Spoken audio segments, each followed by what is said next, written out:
தணிகை குழு வந்து சென்ட்ரல் கவர்மெண்ட்டோடது.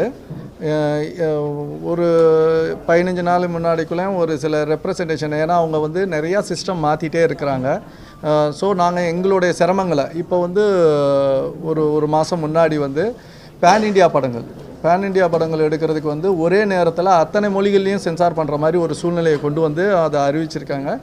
அது வந்து ஒரு திட்டம் வந்து கொண்டு வரும்போது அது ஆரம்ப ஸ்டேஜில் வந்து கொஞ்சம் வந்து சிரமப்பட வேண்டியது இருக்குது. ஏன்னா இதனால் எங்களுக்கு தயாரிப்பாளர்களுக்கு என்ன பிரச்சனைனா, இது வந்து தயாரிப்பாளர்கள் மட்டும் கிடையாது, இயக்குநர்கள் வந்து அதை நேர சூழ்நிலையை கருதி அவங்க சீக்கிரம் முடிக்கணும். ஏன்னா கடைசி நேரத்தில் சென்சாரை பண்ணிவிட்டு எல்லாருடைய ப்ரெஷரையும் இருந்தது. ஏன்னா இன்றைக்கி வந்து புக்கிங் வந்து ஒரு வாரம் முன்னாடி ஓப்பன் பண்ண வேண்டியது இருக்குது. சென்சார் சர்டிஃபிகேட் வந்தால் தான் புக்கிங் ஓப்பன் ஆகணும். இப்போ வந்து சிங்கப்பூருக்கு எங்கள் ஃபாரினில் ரிலீஸ் பண்ணணுன்னா 21 நாளைக்கு முன்னாடி சென்சார் பண்ண வேண்டியது இருக்குது. சிங்கப்பூரில் ஒரு கண்ட்ரிக்கு ஒரு சட்டத்திட்டங்கள் இருக்குது.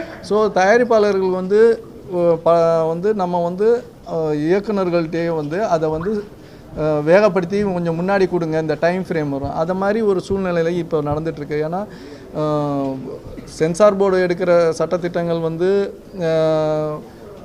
இன்றைக்கி சமுதாயத்தை எந்த அளவுக்கு பாதிக்கும் எல்லாத்தையும் பார்த்து தான் அவங்க அந்த சர்டிஃபிகேட் கொடுக்குறாங்க. அது இல்லாத பட்சத்தில் அதை ஹோல்டு பண்ணுறாங்க. அது ஏதாவது பிரச்சனைக்குள்ள படங்களாக இருந்தால் ஹோல்டு பண்ணுறாங்க.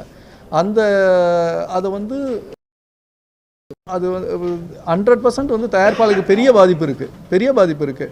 அது வந்து இயக்குநர்கள் அவங்க வந்து தயாரிப்பாளர்களை எண்ணி வந்து அவங்க அதை வந்து சரி பண்ணாங்கன்னா கரெக்டாக இருக்கும். 2 படங்களில் வந்து ஒரு படம் கோர்ட்டில் இருக்குது, இன்னொன்று வந்து முடிஞ்சதாக கேள்விப்பட்டோம். அது இந்த விஷயத்திலேயே கோர்ட்ல என்ன சொல்லியிருக்காங்க ஜனநாயகன் தரப்பு அப்படின்னா, சென்சார் போர்டு சொன்ன சேஞ்சஸை நாங்கள் வந்து பண்ணிட்டோம், யூஏ வாங்குறதுக்கு நாங்கள் ஒத்துக்கிட்டோம். குறிப்பாக 27 கட்ஸ் சொன்னாங்க, அது எல்லாத்தையுமே நாங்கள் மாற்றிட்டோம் அப்படின்னு சொல்கிறாங்க. அதுக்கு பின்னாடியும் நாங்கள் 9 நாளாக அதுக்காக நாங்கள் வெயிட் பண்ணியிருந்தோம். எந்த ரெஸ்பான்ஸ் இரவு தான் அது அந்த மெயில் வந்துச்சு அப்படின்னு சொல்கிறாங்க. இந்த கால தாமதம் ஏன் இருக்கும் அப்படின்னு நினைக்கிறீங்க? உண்மையே சொல்லப்போனால் சார், அது வந்து அவங்களுக்குள்ள மெயில் கான்வர்சேஷனில் இருக்குது. நாங்கள் அதில் வந்து சொல்ல இப்போ வந்து அது தெரியாத ஒரு சூழ்நிலையில் இருக்கோம். இருக்கக்கூடிய தகவல் 27 கட்டு வந்து சொல்லியிருக்காங்க, அதை மாற்றம் நாங்கள் வந்து பண்ணிட்டோம்னு சொல்கிறாங்க. இருந்தபோதும் இந்த எந்த அளவுக்கு ஒரு பெரிய ஏற்படுத்தும், இதுக்கான காரணம் என்ன? ஒரு விஷயம் மட்டும் நான் சொல்கிறேன் சார், பெரிய சுமை தான் சார். ஆனால் அதில் என்ன இந்த படத்துடைய பிரச்சனைகளுக்கு என்னங்கிறது எங்களுக்கு ரொம்ப அதோடைய டீட்டெயிலாக தெரியாது.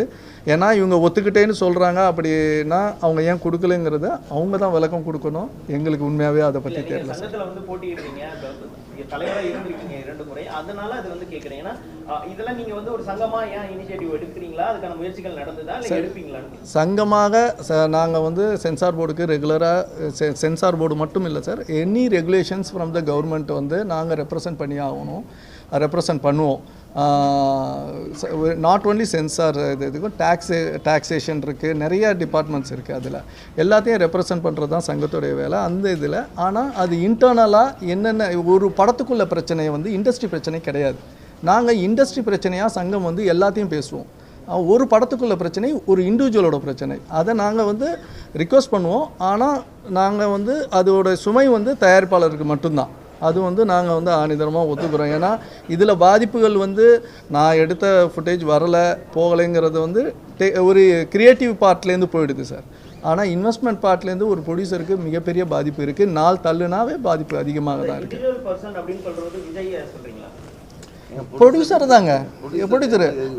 நீங்கள் வந்து பாயிண்ட் அவுட் பண்ணி இப்படி கேட்கணுன்னா நம்ம வந்து அதை பேசணும், அது வேறு மாதிரி போயிடும் சார். அது கிடையாது, அது வேறு மாதிரி போயிடும். அவரை பற்றி பேசலை, எல்லா ப்ரொடியூசரும். நானே விஜய் சார் வச்சு படம் பண்ணேன், அதே சென்சார் இஷ்யூஸ் எனக்கும் வந்துச்சு, நானும் ஃபேஸ் பண்ணேன். ஓகேங்களா? அது வந்து அது என்ன இண்டிவிஜுவல் பிரச்சனைங்கிறது நம்மளுக்கு தெரியும். அதனால வந்து இதை வந்து நம்ம வந்து வேறு மாதிரி எடுத்துகிட்டு போனோன்னா அது கிடையாது சார். உண்மையாகவே அதில் எதுவுமே கிடையாது. இது படத்துக்குள்ளே இருக்கிற சீன் பிரச்சனைகள் இருந்திருக்குங்கிறது என்னுடைய எண்ணம். ஏன்னா அவங்க சும்மா வந்து ஒரு படத்தை வந்து நிப்பாட்டிட மாட்டாங்க சார். எனக்கு தெரிஞ்சு சென்சார் போர்டு சும்மாலாம் நிப்பாட்டிட மாட்டாங்க. அதில் என்ன இருக்குங்கிறது அவங்க பார்த்தா அந்த கமிட்டிக்கு மட்டும்தான் தெரியும். அதில் இருக்க விளக்கங்கள் அவங்களுக்கு மட்டும்தான், அது வெளியில் ஷேர் பண்ண மாட்டாங்க. எவ்ரிதிங் அது வந்து ஒரு ஏன்னா ஒரு படம் முடிஞ்ச உடனே கட்டு கொடுத்து முடித்த உடனே அதை கட்டை திருப்பி பார்ப்பாங்க. கட்டு கொடுத்து பார்த்த உடனே அதை நம்ம வந்து அதோடைய காப்பி இன்னொன்று கொடுக்கணும், கட் பண்ணி ஒரு காப்பி படம் ஃபுல்லாக கொடுக்கணும். அதை சீல் வச்சு உள்ளே வச்சுப்பாங்க. அவங்க சென்ட்ரல் கவர்மெண்ட்டில் ஒரு காப்பி இருக்கும். நீங்கள் இது பண்ணது இது வந்து ப்ரொசீஜர். இந்த ப்ரொசீஜரை வந்து எல்லாருக்குமே தான் சமம் தான், அதில் ஒன்றும் இது கிடையாது. இதில் இருக்க பிரச்சனைகள் உள்ளே இருக்க என்ன பிரச்சனைகள் கொடுத்தேன் கொடுக்கலைங்கிறது வந்து அவங்களுக்கு மட்டும்தான் தெரியும். சொல்லப்பட்டது கலப்பும் கை கலப்பும்